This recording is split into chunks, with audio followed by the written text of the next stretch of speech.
Hola a todos, muy buenas noches. Esperando que se encuentren muy bien y no con gripa como un servidor y como muchos de nuestros pacientes.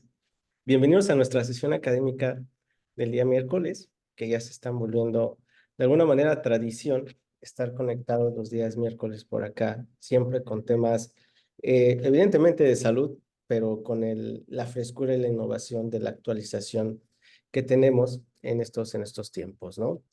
El día de hoy vamos a revisar un tema del área de ginecología y obstetricia, y no por ello solamente lo ven los ginecólogos y los obstetras, no, lo vemos en la consulta general. Muchos de nuestros pacientes lo tienen e incluso a veces, bueno, más bien se está presentando cada vez más, ¿no? A corta edad. Vamos a ver algunos temas sobre su relación con la obesidad, con esta cuestión de la adipogénesis y por qué los nuevos fármacos modificadores de la enfermedad nos están ayudando en este trastorno. Y bueno, para no contarles más, porque el experto es el doctor Nicolás, lo presento. Él es el doctor Nicolás Alba. Estudió medicina en la Benemérita Universidad Autónoma de Puebla. Hizo la especialidad en ginecología y obstetricia en el Hospital Ángeles en Ciudad de México. Está certificado por el Consejo Mexicano de Ginecología y Obstetricia y actualmente es residente de Biología de la Reproducción en el Instituto Nacional de Perinatología, también en Ciudad de México. Bienvenido, Doc. ¿Cómo estás? Está silenciado. Listo.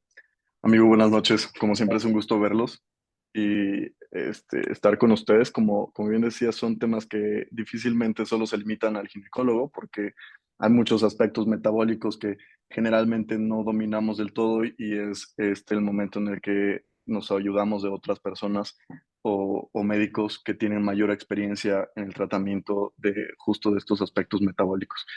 Pero pues, gracias por la introducción, gracias por la consideración. Espero que el Congreso haya ido de maravilla, estoy seguro que sí, solo escuché cosas muy buenas y me da mucho gusto estar con ustedes de nuevo. Esta vez no hablando de hipertensión en el embarazo, sino de el efecto o el papel que tienen los análogos de GLP-1 en el tratamiento de síndrome ovario poliquístico. Vamos a iniciar diciendo que anteriormente, o bueno, esto es un punto muy importante respecto del SOP. Hay una nueva guía de práctica clínica internacional que rige el manejo de una paciente y el abordaje de la paciente con síndrome ovario poliquístico y es de publicada en 2023 y esta guía tiene mucho peso porque, como ustedes pueden ver en la imagen, esta guía fue escrita y publicada en diferentes revistas, pero con una colaboración entre las sociedades más importantes que tratan o con médicos, constituida por médicos que tratan el síndrome de ovario poliquístico, y por esto es que no hay una guía más acerca del síndrome de ovario poliquístico más que esta. Entonces, sí que vale la pena, les dejé el código QR a lo largo de la presentación, va a encontrar las referencias por si alguien desea leer un poco más respecto de esto. Es un tema un poquito complejo esta vez, definitivamente que en ginecología la parte obstétrica es muy sencilla, pero la parte ginecológica es un poquito a veces más confusa. Y pues bueno, voy a tratar que se aclaren algunos puntos y sobre todo recordar aspectos que ustedes dominan mucho mejor que nosotros. El síndrome ovario poliquístico es importante porque es la endocrinopatía ginecológica más común en mujeres en etapa reproductiva y por esto lo hace uno de los padecimientos que sobre todo hay que tener precaución al momento de diagnosticar y como siempre decimos hay que hacerle caso al SOP, pero hay que hacerle caso bien. La prevalencia del síndrome ovario poliquístico es muy variable. En México se estima de forma un poco arbitraria que es del 6%. Sin embargo, esta es la última revisión sistemática con metaanálisis que tuvo como objetivo identificar o establecer la prevalencia del síndrome ovario poliquístico. Y como podemos observar en estas gráficas, son forest plot de diferentes criterios, los de NIH, los criterios de Rotterdam, de hecho los anteriores, y la Sociedad de Estudio de Andrógenos, en la cual en general podemos decir que la prevalencia de síndrome ovario poliquístico en el mundo, que es variable dependiendo del continente y de los criterios diagnósticos utilizados, es del 6 al 10%, lo cual es alto. ¿Cómo se hace el diagnóstico de síndrome ovario poliquístico? Aquí me gustaría esta parte, sobre todo recordarla. El primero de estos es oligoanovulación. El segundo es hiperandrogenismo, que puede ser tanto clínico como bioquímico. Y por último, y sí menos importante, la evidencia imaginológica de morfología ecográfica de ovario poliquístico. Y para esto se disponen de diferentes estrategias para integrar el diagnóstico. Las que sí que merecen la pena recordar son estas que están resaltadas. Y importante tener en mente siempre que se requieren al menos la presencia de dos de estos tres criterios. No se requieren en absoluto tener los tres y por tanto vale la pena conocer los tres.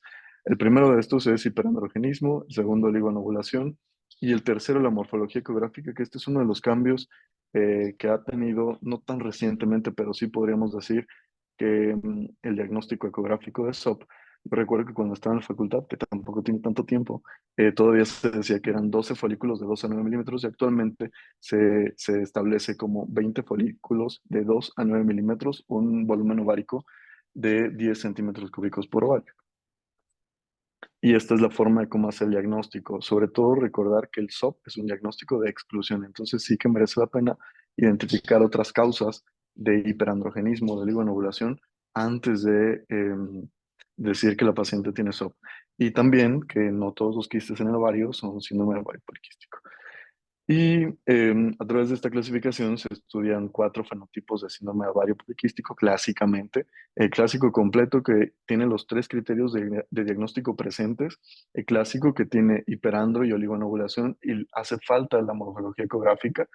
Y a partir de esto es el fenotipo ovulatorio, que es el fenotipo C, en el cual la paciente sí ovula, y en el fenotipo no hiperandrogénico, en el cual no hay hiperandrogenismo. Sin embargo, recientemente se han descrito estos subtipos de síndrome de ovario poliquístico, estos fenotipos de SOP, a través de un ensayo con yiguas de mujeres europeas, en el cual se incluyeron a alrededor de 1.000 pacientes con síndrome de ovario poliquístico y casi 3.000 pacientes controles, que por otro motivo se cuenta con la genotipificación de síndrome de ovario poliquístico y a través de esto se hace este subanálisis que fue publicado eh, recientemente en 2020 y que tiene un impacto muy grande porque como ustedes pueden observar, se representa en el cuadrito que está a su derecha que hay dos fenotipos como bien establecidos. El primero de ellos es el reproductivo y el segundo el metabólico y uno indeterminado, descrito así. Y como pueden observar, en la gráfica de la izquierda está representado las barritas de colores en el cual podemos encontrar estas diferencias. Por ejemplo, en cuanto a la insulina en ayuno, encontramos valores más bajos o normales, así como la glucosa en ayuno, en el fenotipo reproductivo, no así en el fenotipo metabólico. Y esto es importante porque hace hincapié en recordar que el SOP no solo es una enfermedad que causa acné o que causa infertilidad, sino que el aspecto metabólico es crucial de identificar y tratar en la mujer con SOP. Ahora, clásicamente se ha descrito a las pacientes con síndrome de ovario poliquístico como pacientes con obesidad y de alguna manera sí, esto sí es una tendencia actualmente. Tenemos hasta el 49% de mujeres con obesidad y aquellas pacientes, alrededor del 70% en mujeres con un índice de masa corporal de más de 25, o sea, sobrepeso y obesidad, lo cual hace que la adiposidad sea un papel importante también en síndrome de ovario poliquístico, pero esto no quiere decir que no existan mujeres con SOP que tengan un índice de masa corporal normal. Esta es una revisión sistemática que incluyó 106 estudios con alrededor de 15.000 pacientes en los cuales se determinaron estas prevalencias que les había mostrado. Son bastante pasadas, pero es el último revisión sistemática con metaanálisis que tuvo como objetivo principal determinar la prevalencia de obesidad en mujeres con SOP.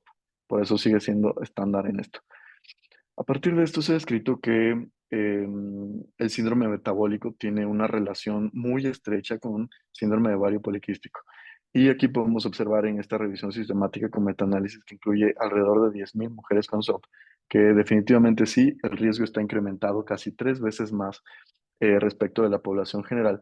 Y esta tabla está muy bonita porque muestra, como ustedes tienen muy en mente, hay diferentes formas de diagnosticar síndrome metabólico y alrededor de todas estas formas se mantiene esta tendencia de tener un riesgo aumentado de padecer síndrome metabólico en mujeres con síndrome ovario poliquístico y por tanto hay que prestarle atención.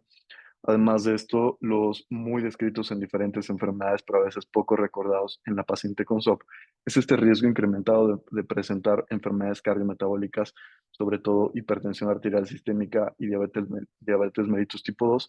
Esta es una revisión sistemática que demuestra francamente el incremento de riesgo de presentar o de desarrollar hipertensión y diabetes en mujeres que tienen el síndrome de ovario poliquístico. También otra de las enfermedades metabólicas que recientemente han adquirido mucho peso, sobre todo en endocrinología y en gastroenterología, es el ahora llamado MAFLD, pero que todavía hay quienes lo denominan como hígado graso no alcohólico o NAFLD. Y esta enfermedad hepática em, representa la manifestación metabólica de este eje que existe de comunicación entre el hígado y el ovario. Y a través de esto se puede mostrar que las pacientes con síndrome de ovario poliquístico tienen una prevalencia de alrededor del 40% de hígado graso no alcohólico. Este es un manuscrito que publicamos en 2019, en el cual se describen los diferentes mecanismos a través de los cuales esto puede estar ocurriendo. Y sobre todo resalta el papel del tejido adiposo, en el cual ocurre un desbalance entre citocinas proinflamatorias y antiinflamatorias, como el incremento en la expresión de factor de necrosis tumoral alfa, interleucina 1 beta, que tienen un papel proinflamatorio y que de esta manera afectan la beta oxidación y bloquean la transcripción del factor nuclear hepatocitario 4 alfa. Y con esto, la señalización y la expresión de globulina transportadora de hormonas sexuales y por tanto una disminución de esta globulina. ¿Qué pasa si la globulina transportadora de hormonas sexuales está disminuida? Pues esta producción excesiva de andrógenos propia del síndrome de ovario poliquístico en la mayoría de los casos hace que la SHBG no capte suficiente a estos andrógenos y estos andrógenos estén libres y al estar libres están biodisponibles y por tanto tienen los efectos propios de. Y en una imagen ulterior en este mismo manuscrito presentamos la forma en cómo el hiperandrogenismo condiciona o se relaciona muy directamente con la resistencia a la insulina. Así que NAFLD es otro de los mecanismos a través de los cuales el síndrome de ovario poliquístico tiene una repercusión metabólica. Y finalmente lo que nos tiene el día de hoy aquí es hablar del papel que tienen los análogos de GLP-1 en el tratamiento del síndrome de ovario poliquístico, si sí lo tienen o no. Y los análogos de GLP-1, solo para recordar, se unen a su receptor y tienen este efecto incretina en el cual aumentan la secreción de insulina, están regulados prácticamente, o al menos en parte, por los mismos mecanismos que regulan la secreción de insulina pancreática. Entonces, la secreción de estas incretinas o de esta molécula de GLP-1 ocurre en las células L del intestino y de esta manera. Esto es un poquito pesado de digerir. Quien me quiera poner mute a partir de ahorita está totalmente autorizado. En este lo que quiero mostrar es cómo se produce GLP-1. GLP-1 es una proteína que tiene secreción sobre todo intestinal y sobre todo en la última porción de intestino delgado y en colon. Y lo que ocurre es que se sintetiza a través del el proglucagón y tiene diferente metabolismo o, sí, anabolismo distinto dependiendo del sitio en el cual se encuentre. Por ejemplo, en páncreas, lo que ocurre es que se fragmenta esta secuencia de proglucagón en dos regiones, el proglucagón y el fragmento principal de proglucagón. Y en cambio, en intestino, lo que ocurre es que se obtiene la molécula de glucagón y las moléculas similares o los péptidos similares al glucagón, que son los GLP, y de estos, el GLP-1 tiene dos formas de expresión un poco escindidas entre el 7 y 736, y estas formas son formas activas de GLP-1. ¿Cómo ocurre su secreción? Una vez que en el intestino, a través de la bomba de sodio glucosa, se internaliza al citosol esta concentración de glucosa y ocurre la síntesis de ATP, se despolarizan, bueno, lo primero que ocurre es una fosforilación de los canales de potasio dependientes de ATP y esto lo que hace es una despolarización de la membrana, con lo cual se abren los canales de calcio dependientes de voltaje, esto aumenta el calcio intracelular y de esta manera se liberan las vesículas que contienen a GLP-1 que estaba previamente sintetizado de la forma que les decía. ¿Qué pasa una vez que el GLP-1 es sintetizado? Viaja a través de torrente circulatorio para llegar a las células beta pancreáticas y en este activa la adenilato ciclasa a través de su receptor acoplado a proteína G y se obtiene proteína sinasa A, la cual hace un mismo mecanismo de aumento del influjo de calcio intracelular, con lo cual ocurre la exocitosis de la insulina previamente formada en la célula beta.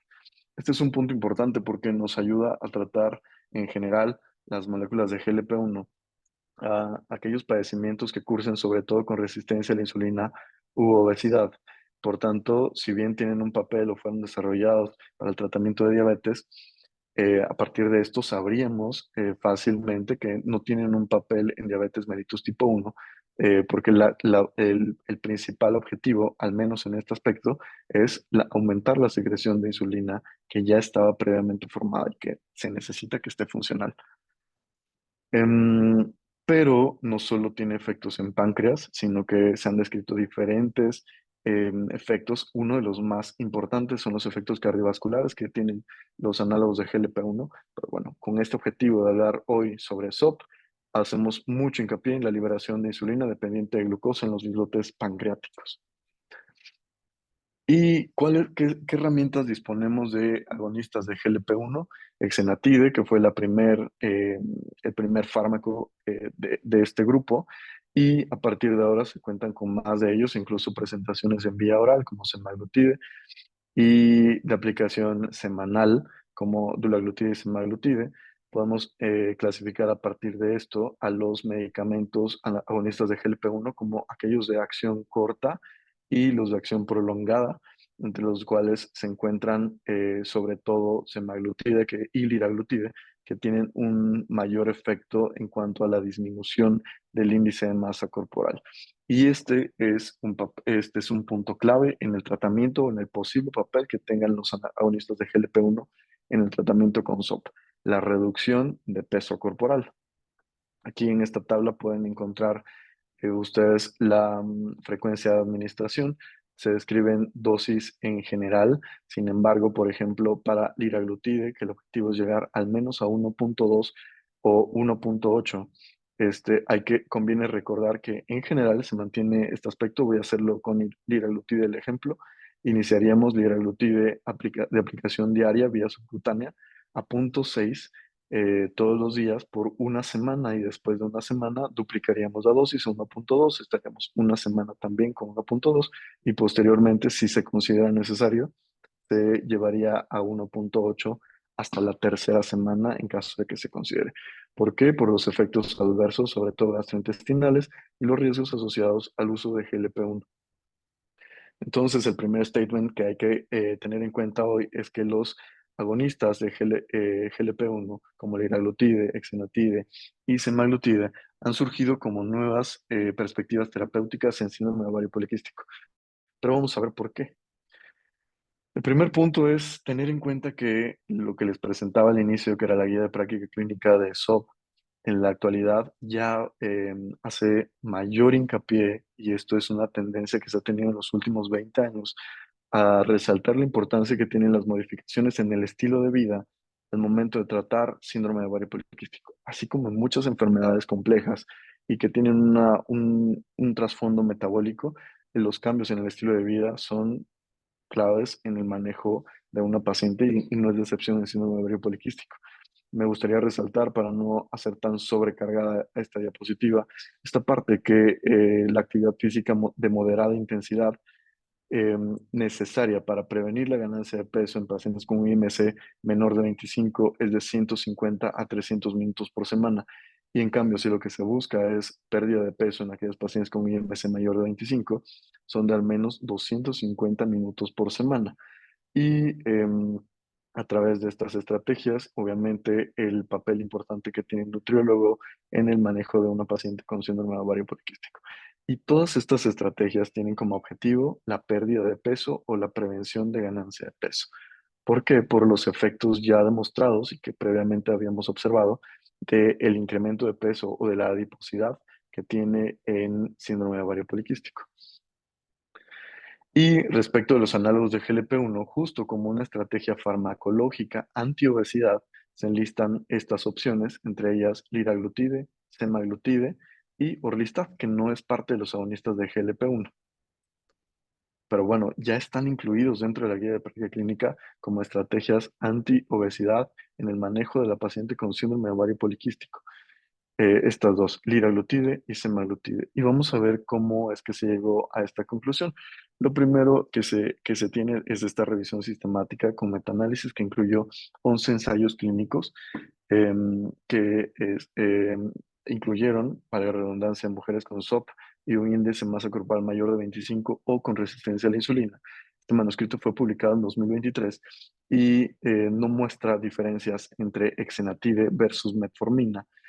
Reporta una menor glicemia en ayuno de metformina que con exenatide. Entonces, lógicamente que basados en esta conclusión, lo que dijeron es, ok, exenatide no está incluido dentro de de la guía de práctica clínica. Y aquí se describen el papel de Orlistat con anticonceptivos orales combinados en el efecto metabólico. Y sin embargo, este forest plot es bastante claro con lo que muestra. Aquí podemos ver intervalos de confianza que no rebasan la unidad, menos en la mayoría de los aspectos. Sí ocurre en el perfil de lípidos, sobre todo en LDL, pero al momento de utilizar Orlistat más anticoncepción oral combinada y compararlo con anticoncepción oral combinada, las diferencias no son del todo claras que favorezcan directamente a Orlistat. Sin embargo, lo que sí es muy claro y está francamente demostrado es la disminución de peso asociada a estos medicamentos. Y entonces sale esta pregunta de intentar identificar si los agonistas de GLP-1 versus Orlistat en el tratamiento de obesidad, cuáles de estos son mejores. En este se hizo un ensayo, bueno, este es sí, un ensayo clínico. Estudiaron el efecto de placebo, liraglutida a diferentes dosis, como pueden observar, 1.2, 1.8 y dosis altas como 2, 4 y 3, comparados con Orlistat a 120 miligramos 3 veces al día en 95 mujeres y se muestran los resultados en esta tabla. Como ustedes pueden observar, la ventaja que tiene sobre la disminución de peso liraglutide sobre Orlistat es estadísticamente significativa y es muy fácil de observar en la tabla. En línea morada está representado la disminución de peso de Orlistat y podemos encontrar que sí hay una disminución respecto de las pacientes en el grupo placebo. Sin embargo, las dosis de 1.2 también son estadísticamente superiores en comparación con la administración de Orlistat a 120 miligramos día. Y aquí de nuevo estamos observando un análisis en el cual se compara la pérdida de peso de más del 5% o más de 10% en cada uno de los medicamentos. Y en este sí podemos encontrar una disminución de peso en el 52% alrededor en mujeres que utilizan liraglutide. Y esta disminución de al menos 5% es muy importante. No solo necesitamos que disminuya más de 10%, de hecho, el simple efecto de una disminución de 5% tiene un beneficio metabólico y reproductivo en la paciente con SOP. También en las concentraciones de andrógenos libres y demás. Sin embargo, como era de esperar, no todo puede ser miel sobre hojuelas como nada en la vida, pero en este caso podemos encontrar los efectos adversos asociados al uso de agonistas de GLP-1 y como claramente van aumentando conforme las dosis son más altas. Y por eso les comentaba al principio que hay que iniciar no de hecho con 1.2 de liraglutide, sino con 0.6 en quienes quieran iniciar este medicamento. Y pues bueno, de esta manera se busca evitar, o bueno, estudiar, perdón, el efecto que tiene el liraglutide en otras enfermedades metabólicas que están asociadas con la adiposidad, como la que veíamos hace un rato, que era la hepatopatía grasa no alcohólica. Y en este se sabe que el liraglutide reduce significativamente el peso corporal en más de 5% hasta este punto, pero también se ha mostrado que reduce la grasa hepática en un 44%. Esto como se demostró, estos son los resultados del estudio LEAP, como solo ejercicio didáctico. Recordemos que cuando un ensayo clínico es publicado, se hace este registro de todos los ensayos clínicos que se quieran hacer en el mundo y se tienen que establecer los objetivos primarios. Aquí nosotros podemos encontrar en PubMed este registro del NST de esta publicación, en el cual este es su número de registro de ensayo clínico.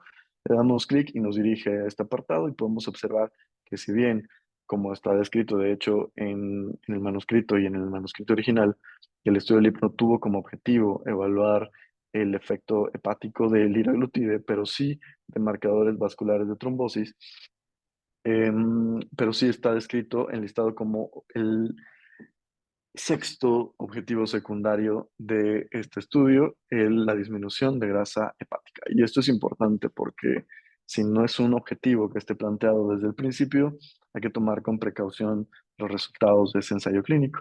Ese ensayo clínico fue un ensayo aleatorizado, doble ciego, placebo controlado, en el cual se hizo una aleatorización 2-1, es decir, de dos pacientes recibían liraglutide, una paciente recibía placebo y a partir de esto se obtienen estos resultados, lo que era de esperar, la disminución de peso, como ustedes pueden observar, en el cambio respecto del inicio de tratamiento, con diferencias significativas al comparar liraglutide con placebo. Esto ya estaba demostrado previamente, pero pues bueno, es un estudio inicial, un análisis inicial, y lo que nos importa sobre todo es el porcentaje o bueno, la constitución o la cantidad de grasa hepática. Y aquí representado en porcentaje, nosotros podemos observar diferencias estadísticamente significativas al comparar el efecto de placebo con liraglutide. De forma que, si bien eh, la obesidad es una de las estrategias de tratamiento, probablemente tratar el NAFLD y los efectos consecuentes que tiene o el efecto que tiene en la fisiopatología del SOP también se vea favorecido con el uso del liraglutide. También se enlistan los efectos adversos. Recuerden que los efectos van a ser sobre todo gastrointestinales por el mecanismo de acción que por sí tiene liraglutide. ¿Cómo es que ocurre esta disminución de grasa hepática? Este también es un poquito complejo, quise hacerlo muy esquemático, pero es un paper de ciencia básica, así que son bastante difíciles de comprender. En este se hicieron estudios con ratones y tenían en un grupo 8 ratones y en el otro 12. El primero de ellos con Normal Fat Diet y el segundo grupo con High Fat Diet durante 16 semanas. Y después de estas 16 semanas de la administración de una dieta alta en lípidos, se aleatorizaron a los ratoncitos en grupo placebo y en grupo con liraglutide durante 4 semanas a 150 miligramos por kilogramo cada 24 horas. ¿Qué es lo que podemos observar? El primero de estos es que se corrobora la inducción de estatosis hepática en los ratones tratados con high fat diet. Y como podemos observar, esto que se está observando en este corte histológico es estas gotitas blancas, son gotas de lípidos que están entre el parénquima hepático, y esto es la hepatopatía grasa no alcohólica. Y bueno, en este caso inducida por la Health Diet durante 16 semanas, y después el efecto que tiene la administración del liraglutide, como podemos observar una franca disminución, una notoria disminución del contenido de las gotitas de lípidos en el parénquima hepático. Después de esto se hace un estudio de cómo es que puede ocurrir esto a través de rutas de estrés oxidante y no oxidativo, que es un error de la traducción que generalmente utilizamos. Y en este caso se utilizan marcadores de estrés oxidante, como por ejemplo malondialdehído, y podemos observar que los ratones tratados con High Fat Diet tenían un aumento de este, por lo tanto es un ambiente con estrés oxidante, y esta disminución o esta recuperación en los ratones tratados con liraglutide. En contraparte, estas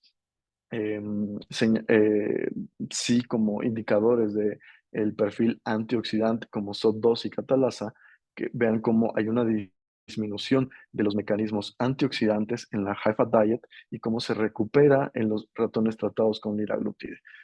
Otro de los puntos importantes es que sobre todo si ocurre un desbalance en el proceso oxidante, lo más probable es que haya también un error en la estructura mitocondrial y en general en la dinámica mitocondrial.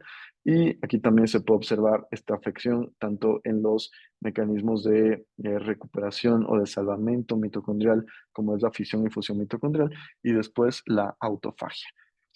Y finalmente se muestran los efectos del liraglutide en estas rutas, como la ruta de las sirtuinas, que río arriba está regulada por FOXO3A, y de esta manera se demuestra, al menos en parte, cómo liraglutide reduce el contenido de grasa hepática en los pacientes con NAFLD.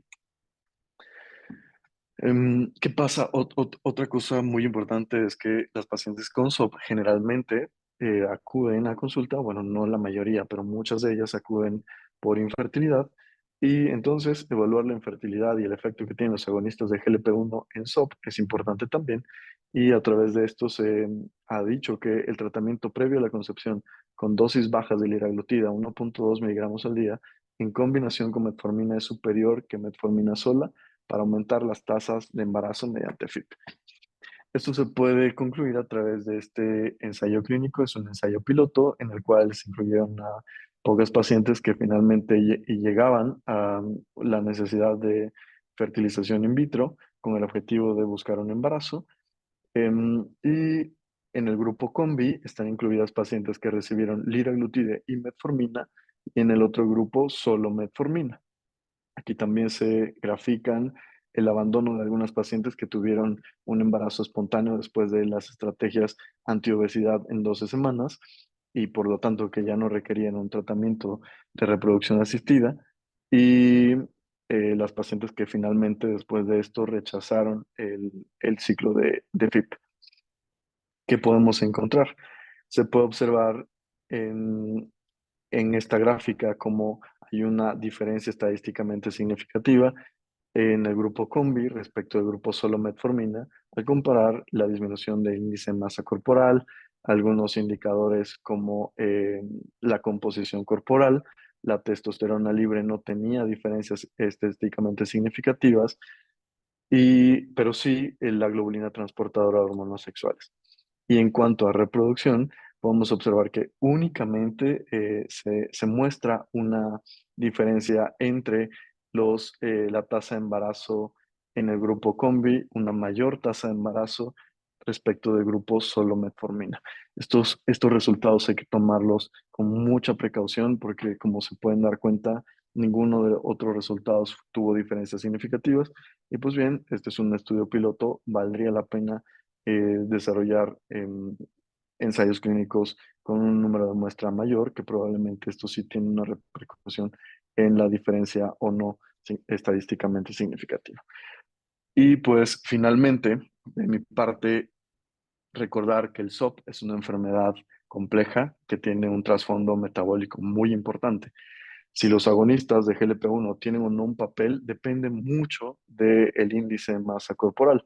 Y esto es lo que hay que llevarnos a casa. Está ya recomendado como una estrategia farmacológica antiobesidad y su indicación principal es en pacientes con SOP que tienen un índice de masa corporal mayor de 30 o un IMC mayor de 27 si tiene alguna otra comorbilidad asociada como hipertensión, dislipidemia, apnea obstructiva del sueño o diabetes tipo 2.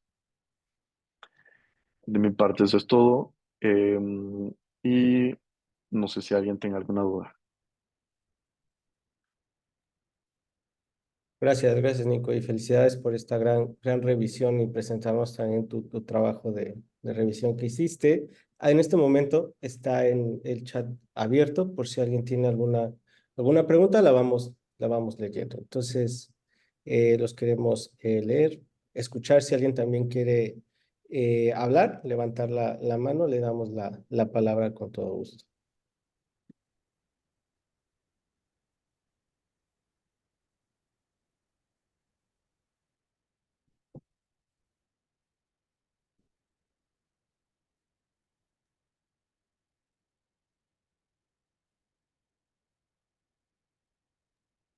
Ok, ahí la primera pregunta, doctor, la leo.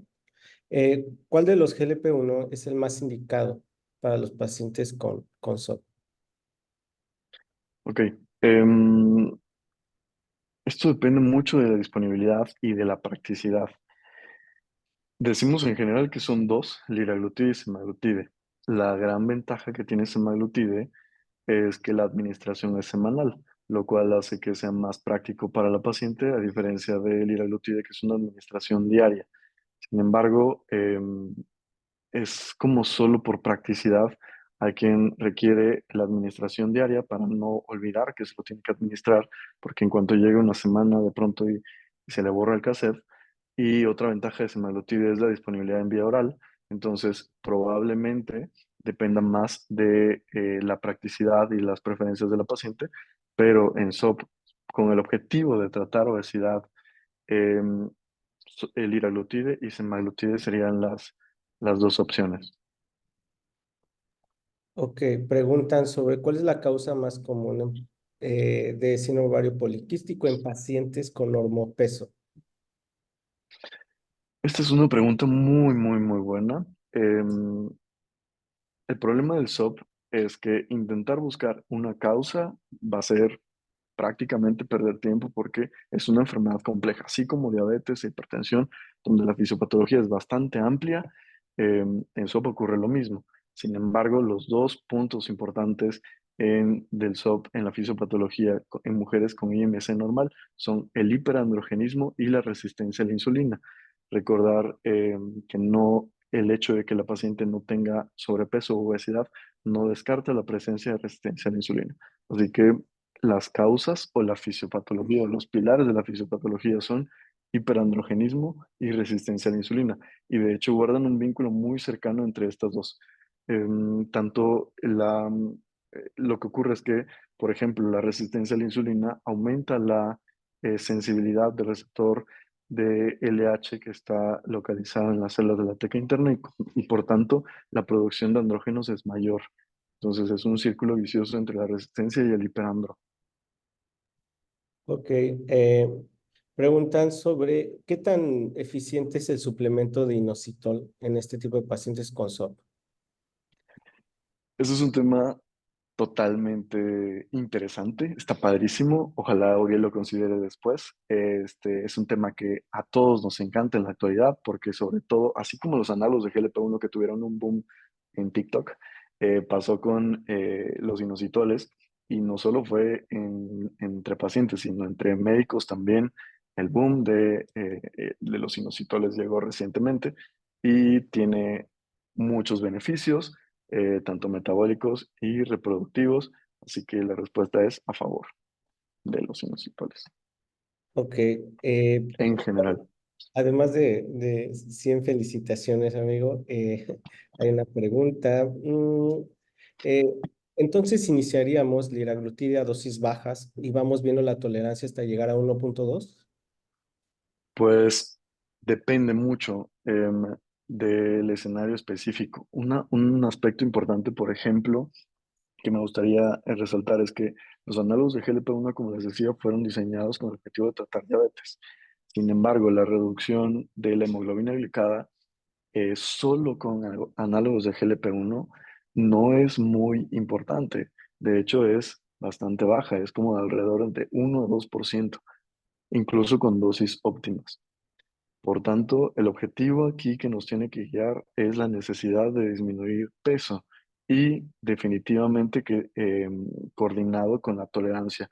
Y sí, lo que se establecía, lo que mencionaban es correcto, iniciar con dosis bajas, 0.6 diariamente de liraglutida en este caso, diariamente durante una semana y después lo llevamos a 1.2 y si se puede llevarlo a 1.8, está perfecto. Ok, Otro punto importante es que al ser medicamentos relativamente nuevos, sí vale la pena revisar un poco más a detalle todos los otros aspectos antes de iniciar análogos de GLP-1 únicamente. Sobre todo hay que tener mucha precaución con esta tendencia a la disminución de peso de forma desorganizada o mal estructurada que puede llevar a un uso inadecuado de los análogos de GLP-1 como de otros fármacos antiobesidad. perfecto. Preguntan si hay alguna contraindicación en el uso de GLP-1 o si hay alguna otra alternativa. Sí, sí que las hay. En caso del tratamiento del síndrome de ovario poliquístico, lo primero va a ser, bueno, no es lo primero ya, de hecho la guía ya no pide que se haga un tamizaje general de resistencia a la insulina, pero muchas veces sí que se requiere saber si hay resistencia a la insulina o no y la necesidad de tratamiento con metformina. Y de hecho, metformina ya nos va a ayudar en todos estos aspectos e indirectamente también en la reducción de peso corporal. Entonces, metformina es uno de ellos. Como les decía, GLP-1 tiene una vida media muy cortita y esto es efecto de la actividad de la dipeptidilpeptidasa 4 que degrada rápidamente. O sea, la vida media de GLP-1 natural, endógeno, es de 1 o 2 minutos. Entonces se degrada por DPP4 rápidamente y lo que estamos haciendo con estos análogos de GLP-1 es aumentar la vida media. Pero si inhibimos la actividad de DPP4, esa es otra de las estrategias en cómo podríamos hacer que el GLP-1 endógeno favorezca la disminución de peso y la secreción de insulina. Todos los medicamentos antiobesidad muy probablemente tengan un papel en el tratamiento de obesidad y síndrome de ovario poliquístico. Sí, Hasta justo. este momento, descritos y aceptados, solo Orlistat, liraglutide y semaglutide. Sí, teniendo en cuenta ejemplo, que México es el país con más fármacos antiobesidad del mundo, en solos y en combinaciones. O sea, Claro, ni Estados Unidos los tiene. Parece una frase ahí del presidente, pero es verdad, ni Estados Unidos los tiene. Y el tema es saberlos ocupar y hacer este claro, enfoque general del tratamiento de la obesidad, ¿no? Teniendo en cuenta todas las repercusiones metabólicas que tiene, biomecánicas, psicosociales, todo, no nada más exacto, irnos a la pérdida de peso, porque hasta eso hay que ir de la mano poco a poco regulando. exacto. Y eso que dices es muy importante. El SOP no es obesidad. Tratar la obesidad no es tratar el síndrome de ovario poliquístico. Si, si el título inicial era si tenían un papel o un lugar los análogos de GLP-1 en el tratamiento de SOP, es si lo tienen para tratar la obesidad, pero no es el tratamiento del síndrome de ovario poliquístico. Hay muchas otras cosas que tomar en cuenta al abordar y tratar a un paciente con SOP, además de la obesidad. Justo, y va de la mano esta duda que te voy a leer a continuación.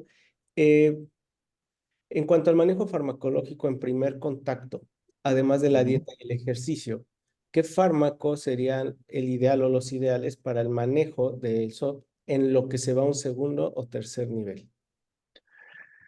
Mm, Primer punto, como bien decía, se decía en esta pregunta, es los cambios en el estilo de vida, ese es un punto importante.